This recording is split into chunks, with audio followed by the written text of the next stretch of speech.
It's a cold Ukrainian winter evening and people are finishing work and heading home for the day. Suddenly, the region is plunged into darkness and the cold begins to seep into the now unheated homes and workplaces. But this is not your average power outage. With civil unrest and conflict with Russia, this blackout is the sign that something much deeper and more sinister is underway. The 2015 BlackEnergy cyberattack took out over 30 power stations across regions in the Ukraine. It was the world's first known large-scale cyberattack on any energy company and sent hundreds of thousands of residents into darkness and bitter cold. Who was behind it? And what was their motive? Let's delve into this fascinating cybercriminal world of Eastern Europe and find out.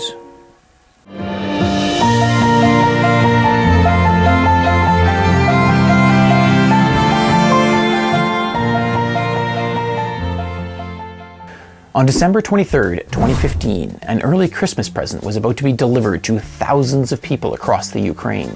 In the early evening, a worker at the name I am never going to be able to pronounce properly, so it's on the screen here. BlackEnergy Power station shared in disbelief as his cursor began to move around the screen, seemingly of its own accord. The possessed cursor purposefully clicked on buttons to open the circuit breakers and take the substation offline.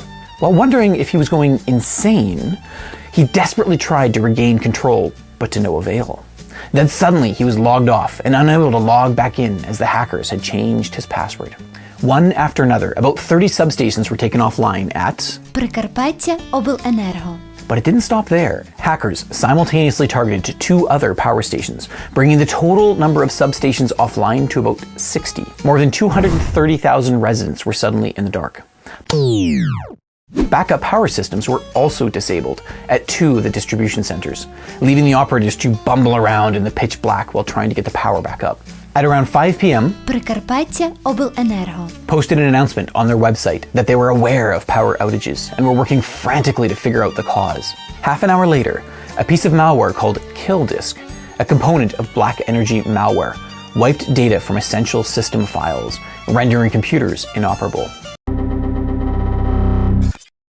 Now, the power stations were sure it was hackers, and they posted another announcement on their website acknowledging this as interference by outsiders. The power wasn't actually out for very long. After 1 to 6 hours, all the power was back on, but the effects of the hack were felt for months, as the hackers overwrote firmware on critical devices at 16 of the substations.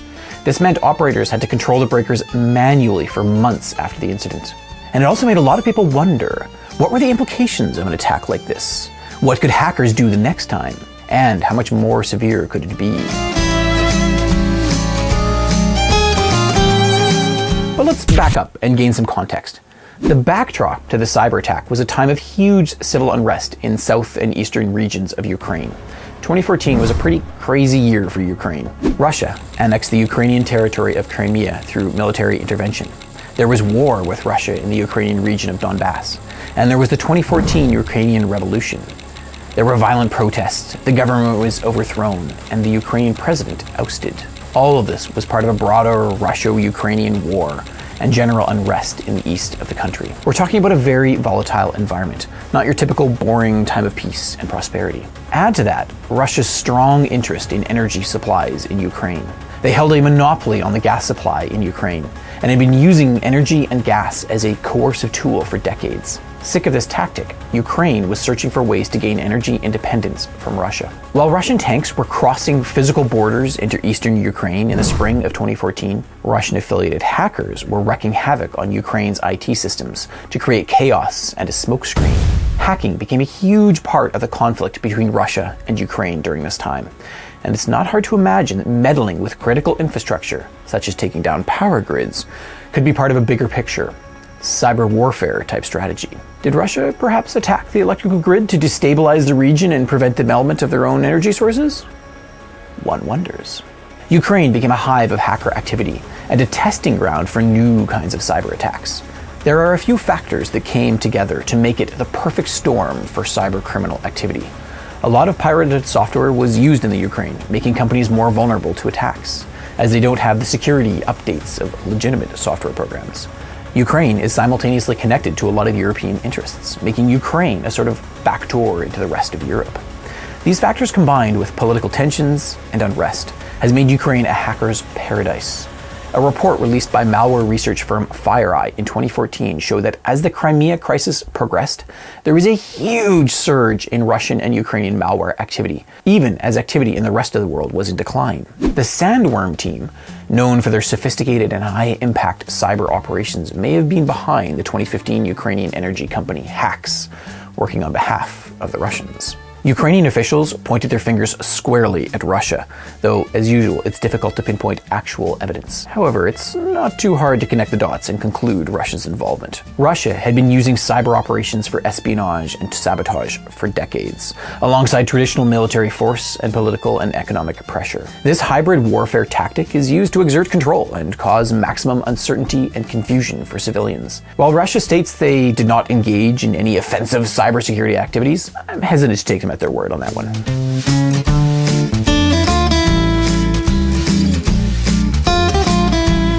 So how did Russia switch off the lights in the Ukraine? The reconnaissance phase may have started back in early 2014. Spear phishing emails were sent from mid-2014 to mid-2015 to employees of various power companies around the Ukraine. These phishing emails contained a Word document, which prompted recipients to enable macros for the document.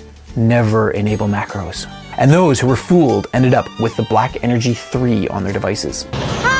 BlackEnergy is a modular Trojan and employs various components for different tasks. KillDisk was one of the components of BlackEnergy, which infected computers at the power stations. This initial intrusion only got hackers so far. The energy companies had been smart, securing their SCADA network, the network that controls the grid, behind a firewall.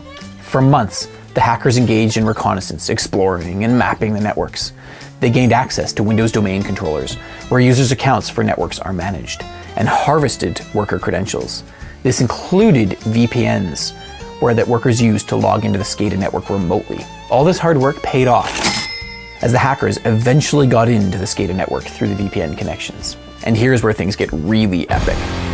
The hackers wrote malicious firmware to replace legitimate firmware on the converters used to process commands sent from the SCADA network to the substation control systems. They did this for more than a dozen of the substations, preventing operators from sending commands to reclose breakers during the blackout. Operation-specific malicious firmware updates in an industrial control setting has never been done before, said Robert M. Lee, who was involved in the investigation of the attack. From an attack perspective, it was just so awesome. I mean, really well done, he said. In the afternoon of the 23rd of December, the hackers entered the SCADA network through the hijacked VPNs. They sent commands to disable the uninterruptible power supply systems and began to open breakers. But just before they shut off the power, the hackers launched another attack, a telephone denial of service attack against customer call centers to prevent customers from reporting outages, and perhaps to undermine the power companies and set them up as unreliable in people's minds. The call centers were flooded with thousands of fake calls that appeared to come from Moscow, which prevented legitimate users' calls from getting through.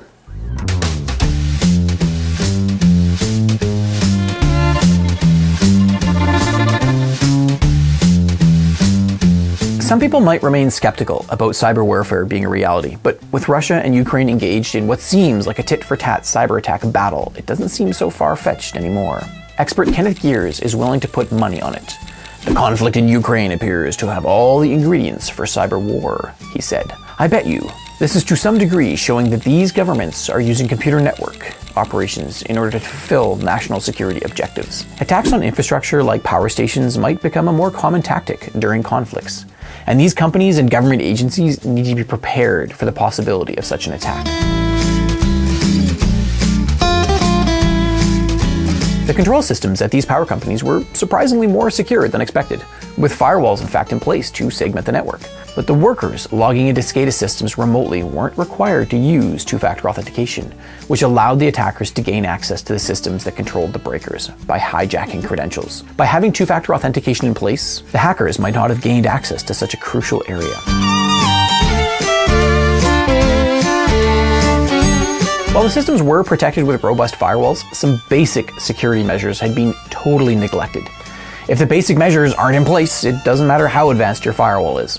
A lack of IT network supervision was a problem, as months of reconnaissance was allowed to happen undetected, allowing vulnerability searches and network scans. Consistent security measures and defense in depth is the best way to protect any system. This unprecedented attack really got power companies shaking in their boots, and more broadly the entire industrial control systems industry. It made us wonder, what is the potential for similar cyber attacks in the future? How far could they go? Will cyber attacks on critical infrastructure become part of modern warfare in the internet age? Pretty likely. It also paved the way for similar attacks. In the years following, other cyber attacks targeting Ukrainian infrastructure occurred, including one of the biggest cyber attacks of all time, not Petya, but that's another video. The 2015 BlackEnergy hack made critical infrastructure companies in other countries take a good hard look at their own cybersecurity and beg the question, what would happen if a similar attack took place elsewhere in the world? If you found this video interesting and informative, then you can hit the thumbs up button. And if you want to be notified when we release additional videos in this series, then please subscribe and hit the bell icon to get notifications. Let us know in the comments below what breaches you want us to cover in future videos. See you in the next one.